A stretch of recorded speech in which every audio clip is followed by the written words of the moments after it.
Lucha Teotl is a pro wrestling play about family, honor, tradition, redemption, and the beginning and endings of cycles.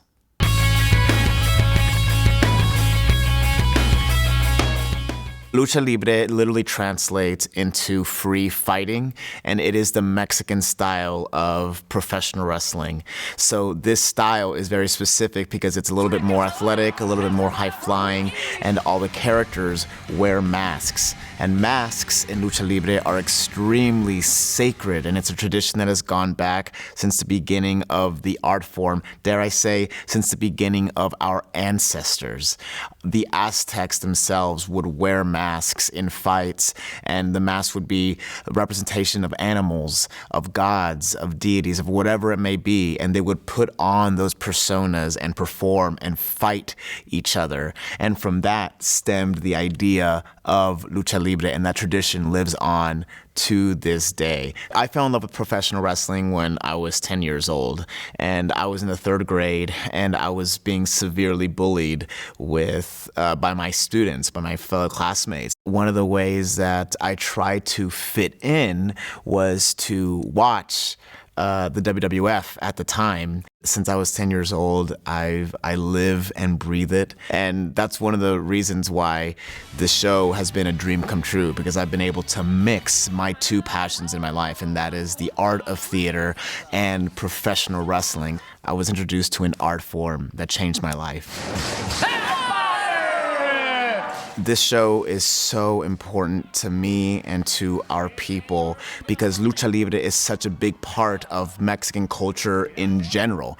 When I started watching wrestling, my dad, like all Mexican dads, would say, "Those aren't wrestlers. Blue Demon, Huracán Ramírez, El Santo, Dos Caras, Mil Máscaras. Those are wrestlers." So I grew up hearing these names, and when I got older and I was able to research them, I was like, holy cow, they really were the real deal. Because in Mexico, luchadores, wrestlers, they're not just wrestlers. They're real life superheroes. They have comic books. Because that is such a big part of the Mexican culture, to be able to experience this has really meant the world to me. And also just to get in touch with my roots and my ancestors and to be able to summon them. And that was the thing that we talked about in the cast. There was a moment at the end of the show when, after all this violence, after all these crazy extravagant fight scenes, everything stops and there's a ritualistic ancient Aztec dance.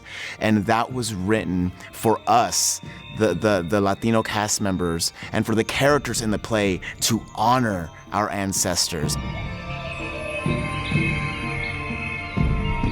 I kind of took on putting the words on the page, and Jeff did a lot of the Aztec research and creating the canon of this LTA world and the world of the play. So really, I would put things on the page, and we would talk about what characters we would want to use. I'd send it to Jeff. He'd give me a lot of notes. Cut this, because this doesn't make sense, yada, yada, yada. And then I'd say, okay. Yeah, it was nuts. And it was a really fun process, though, and it was fun kind of building each of the fights as well, and kind of talking about because there's the lines on the page that people spoke, but then there's planning out the narrative arcs of each of the fights too, and being clear and consistent about how certain characters were learning through a fight or how relationships were devolving.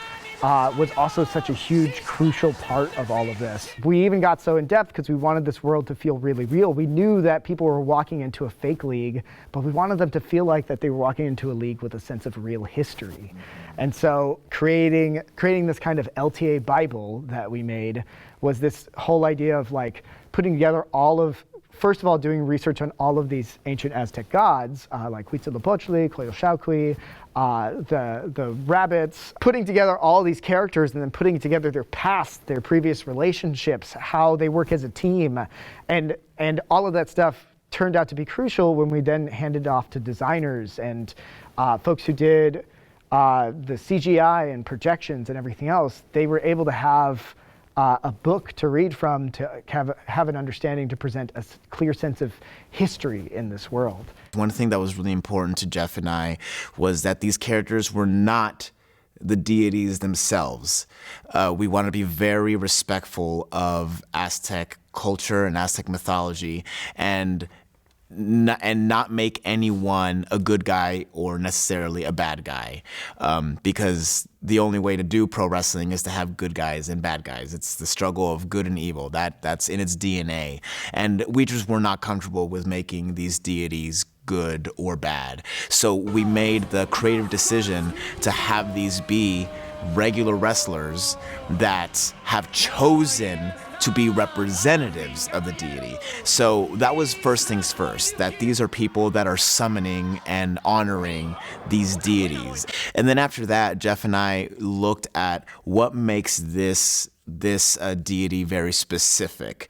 So whether it's the feathered serpent, whether it's the sun god, whether it's the moon god, whether it's the jaguar, Tesca.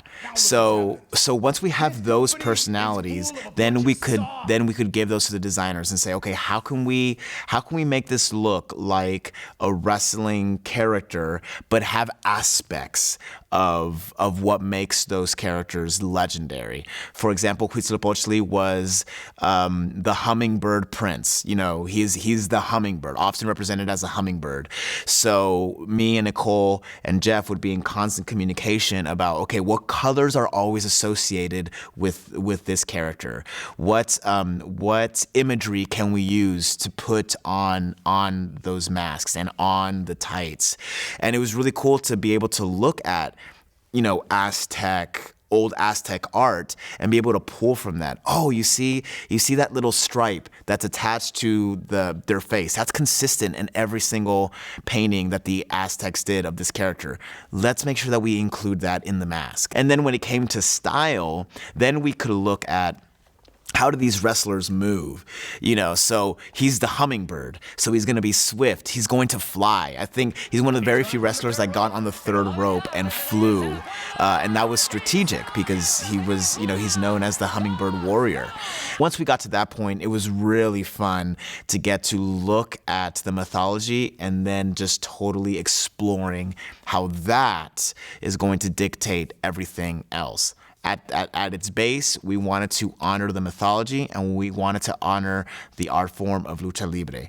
And that came first, and then from there, we just let everything unravel. The resuscitated warrior of the South! So in this scene, you're going to see the entrance of Huitzilopochtli, one of our two main characters. He's a third-generation wrestler, so we wanted to make sure that his entrance felt like a superstar that was debuting for the first time.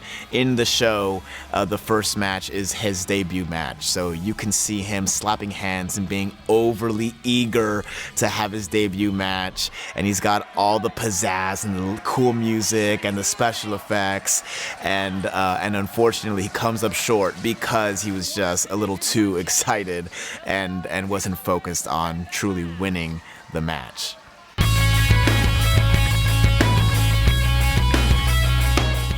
My wrestling name is Oski, the Mayan warrior. I was originally casted as the fight coordinator for Lucha Teotl. I ended up walking in as the lead also for the production. So my walk in professional wrestling or Lucha Libre has been 21 years already in the business. Lucha Libre is just the Spanish version of pro wrestling. Lucha, fighting, libre, free. So basically, it's just a freestyle version of fighting, you know. So it's just the competitive aspect of the actual sport. So instead of being regulated by a certain norm of fighting, it's more the free thinking, the freestyle of the performance inside the ring.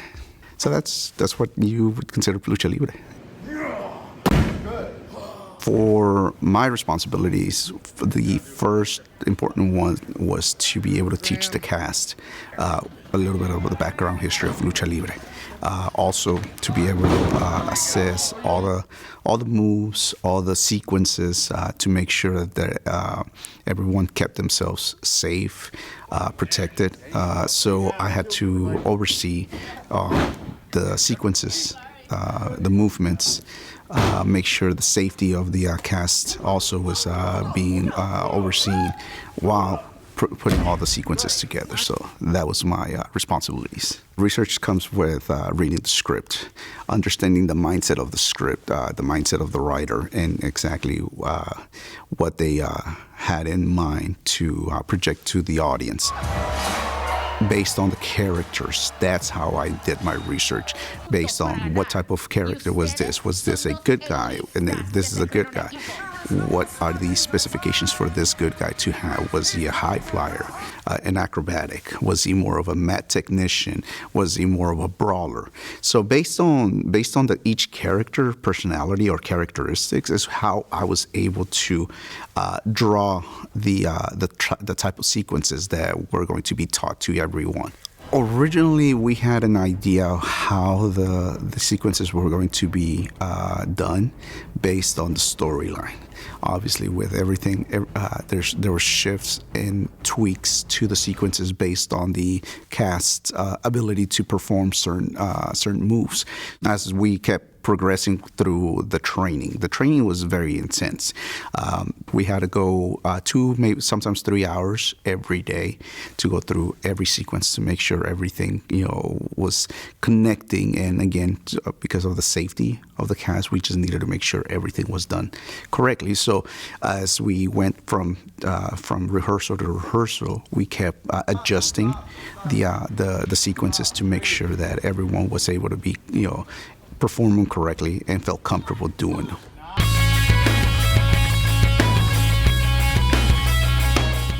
This was a really deeply collaborative process. We had to do a lot of moving parts. There was the live video to try and create this authentic live wrestling thing. They copied it very nicely, and they brought that feel, and having those live cameramen work was that added layer. With projections, talking with Faflon and talking with the general vibe and look of what kind of era of wrestling are we representing here, and how are we representing this as a high art form ultimately. With costume design too, lots of work on not only what the costumes looked like and how they represented, but they also had to be deeply practical. These folks were doing crazy falls, had to have excellent traction, had to be able to see properly through their masks and breathe properly too. So there's a lot of coordination between the lucha coordinator, us, and the actors and the costume designer to get that work to work. With our lighting designer too, with Jonah, we had to find a collaboration with what can be theatrical and what has to stay in wrestling lighting, because by staying in wrestling lighting, we are able to cue the audience that it was okay for them to go wild. For this show specifically, I was the top-down looking at the entire tech team. I think it's every technical director's dream to look at the entire team and have complete trust in them to the point that you could let go of everything and just check with them, get updates. My favorite moment from the show were the special effects, the cryo cannons. And these cannons would go off for any entrance to the show or any really big moments. And so there were 2 that were really special.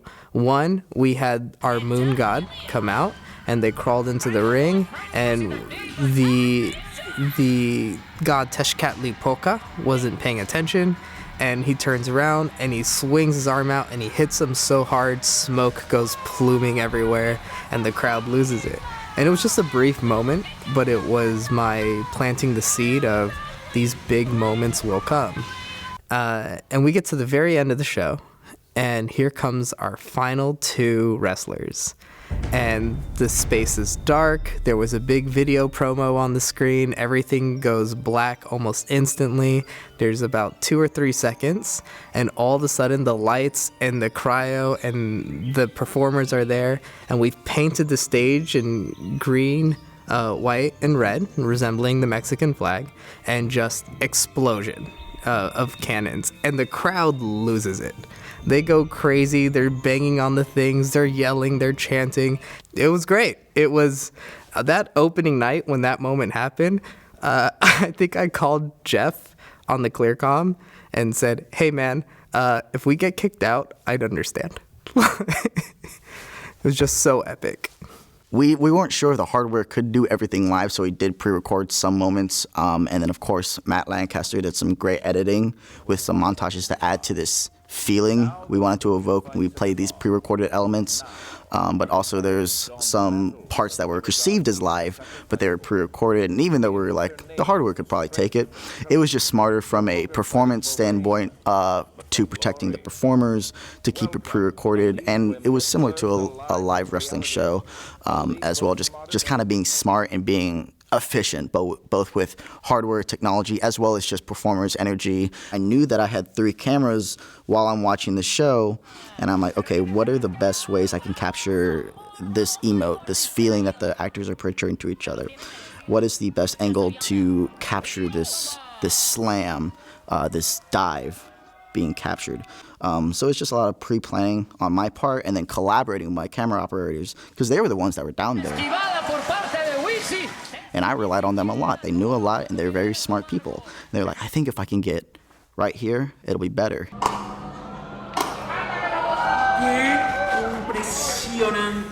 We had about 4 or 5 videos that we wanted to shoot pre-recorded to kind of give that feel of a really well-polished professional wrestling promotion. So we did a lot of research, like late 2000s, early 2000s, late 90s wrestling, and kind of got a real feel of what it felt, a real feel of what it meant to be in an arena watching wrestling, knowing that the live videos could also be pre-recorded if they needed to be. So we were really fortunate to work with a local promotion here in Arlington. Metroplex Wrestling gave us use to their space, and we were able to film some really high quality, backstage videos to integrate into the live performances. We wanted to make it feel as close to an early 2000s WWE product that we could get, while also making it our own and telling, again, a really culturally rich story. The collaboration was, it was pretty elementary as going forward. I did a lot of storyboards with some wrestling toys that I have, just shot some video, kind of getting a feel of what we wanted our intro videos to look like, what we wanted our promos to look like, and we came out with some pretty cool stuff.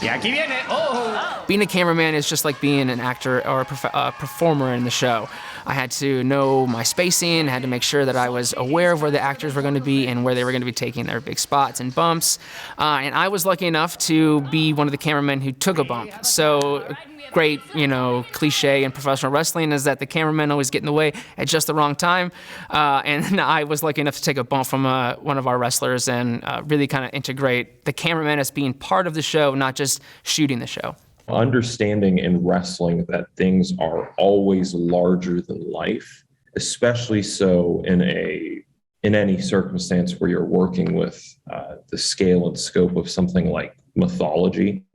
I knew that I had a responsibility to, take certain things and just blow them up, kind of in their size, literally or otherwise.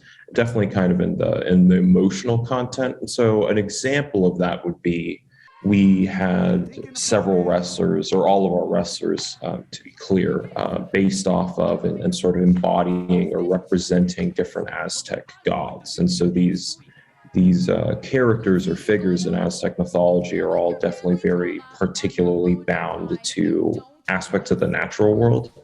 And for the first big match, the main character, one of the main characters who represents the sun god Huitzilopochtli, he fights in his debut the god of mischief and trickery, who's also kind of the god of jaguars, Tezcatlipoca. And so for, Tezca's entrance, he's a veteran of the scene and he deserves something really, really big and special.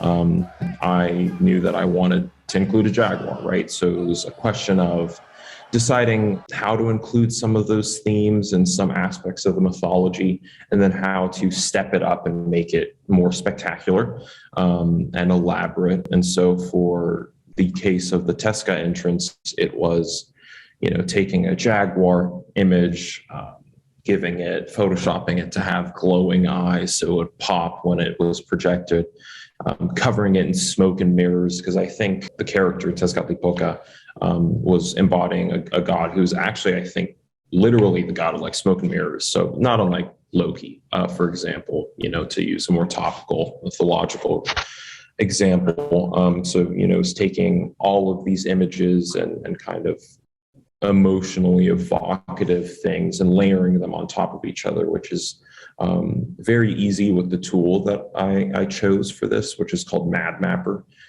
I definitely just took the same shape that I was projecting onto, which was in this case, the Aztec temple that we constructed and just layered on top of the jaguar smoke. And then on top of that, a little bit of texture, and just made something that was clearly representative of who this character was, but also a little bit amplified. And again, larger than life in a way that is truly special in wrestling compared to other art forms.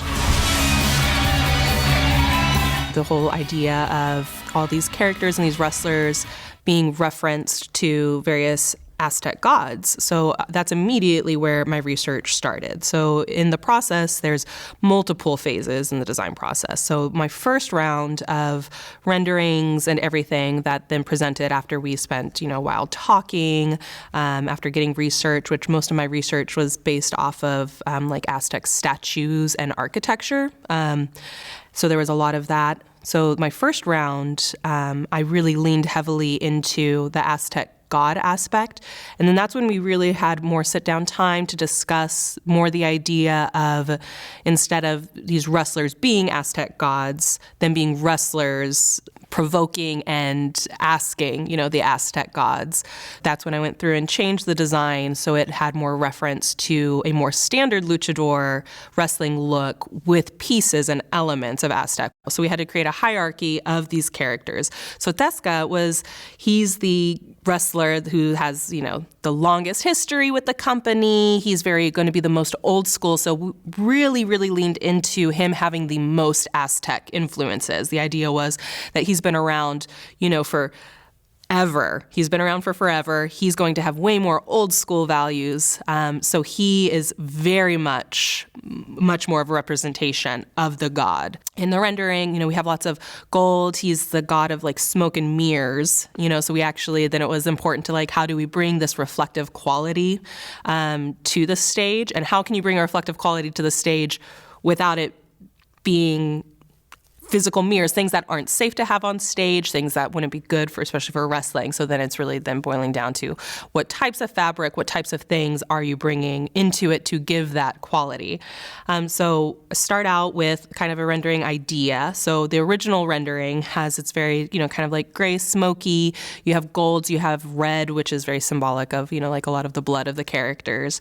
And then, of course, the mask is the biggest part, so then really figuring out how do you get this kind of jaguar aspect of this god. So there was a lot of renderings done of the mask itself, and so ended up on this mask that has him, it's kind of being eaten by the jaguar. And then we have very old school styles of like these old Aztec style earrings. In sourcing materials out from LA, found some amazing leopard print, jaguar print lycra that was also gold. And so that then kind of became a big piece, and then you kind of alter things around that. So instead of, more gray, smoky, we just dove right into let's just bring out all the gold, let's bring out the animal prints and just make him just over the top. The masks were very, very important. There wasn't a world where I could just go and buy masks, because the masks are also every character. A lot of them are copyrighted, trademarked. You can't use their images. That's just asking for a lawsuit. So there was a lot of things, a lot of research into how are they making these masks to do what they need to do, because then you also take into consideration actor safety. They have a whole thing on their face that they're not used to having. How can we make sure that they can see everything, that they feel they can breathe, that they're not claustrophobic, which then also lent to when we finally did get the masks into rehearsals as we got closer to opening for them to work with. It did lead to things where we, were able to work with certain actors, and somebody, would feel more, they felt claustrophobic in one. So we have alterations that would happen during the process. And then the design-wise, I think the hardest part was figuring out how to get every character's thing in what in essence becomes a 2D image. So even though the mask's a 3D object, the image, I'm having to come up with is very flat compared to a 3-dimensional thing, which is naturally in costuming and headpieces and things. We go into very big and theatrical, 3-dimensional. So it's how do you get the essence of something into a flat image? And how do you pick which things to emphasize?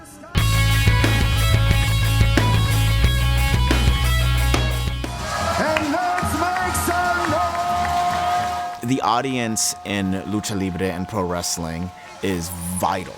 They are what makes the show happen. So in order to create an authentic environment where the audience knows that their voice matters, we came up with a very specific pre-show and encouraged all patrons to show up to the pre-show. So when an audience member got to the theater, there was 30 minutes where they walked in, they saw colorful poster boards and markers, and it said, "Build your own sign." And because there's going to be a sign contest in the middle of the show. So audience members walked into cumbias and Mexican music, and were offered markers and poster boards to make their own signs. Some people brought their own signs from home, honestly. So those 30 minutes served as almost a training ground so that we could create a language with them of how we can communicate as performers and as audience members moving forward for the show. We taught them how to appropriately boo, cheer, how to appropriately chant, how to react, how to know if someone is a good guy or a bad guy, or a técnico or rudo, as they say in the Lucha Libre culture. We gave them the language. And then once the show started, we kind of let them go on their own. And then they learned, wow, I really matter. So by the time we got to the main event, it was deafening in there. By that point, 90 minutes in, now they knew, oh my gosh, this character needs me to cheer him. And the fact that so many of our audience members have never been to a wrestling show in their life, but by the end of the show, they were so invested and salivating at seeing the good guy triumph and win, I think is a really testament to what Jeff and I and the entire team have done, and a testament to Lucha Teotl and what a unique script and what a unique experience it is. It's unlike anything that's ever been done in the theater industry.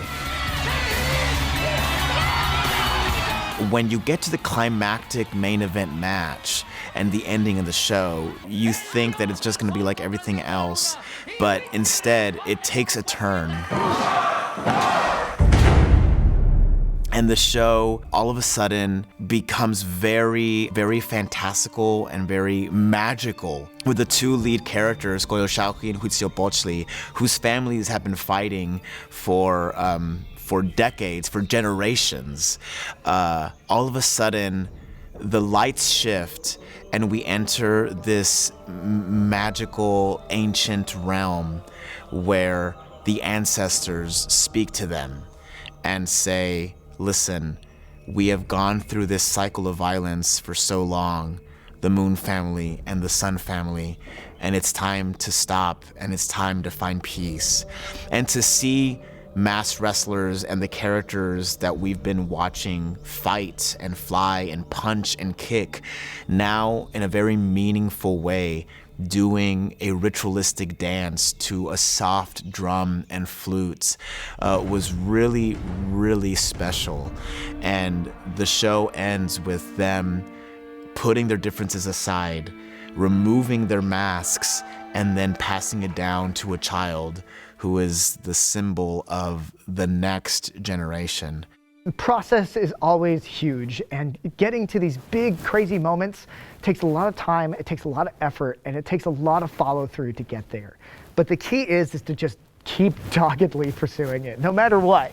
Almost bullheadedly continue to get there. You take care of your people as best you can. You take care of everybody that you can. But to get to that finish line and pursue it to the level of quality that you wanted at the beginning is something that is absolutely worth doing. And then also, I'm excited for students to see this and get a chance to see Aztec mythology in this light, in this very represented light. This is such an exciting show because it presents Aztec mythology in a really intriguing modern light. Lucha Teotl is for people that love pro wrestling and for people that don't know they love pro wrestling yet. And when you walk away from the show, you will have a whole new outlook and respect for the art form of lucha libre and pro wrestling, as well as a whole new outlook and respect for Aztec culture and mythology. And also just knowing that your voice matters in the theater.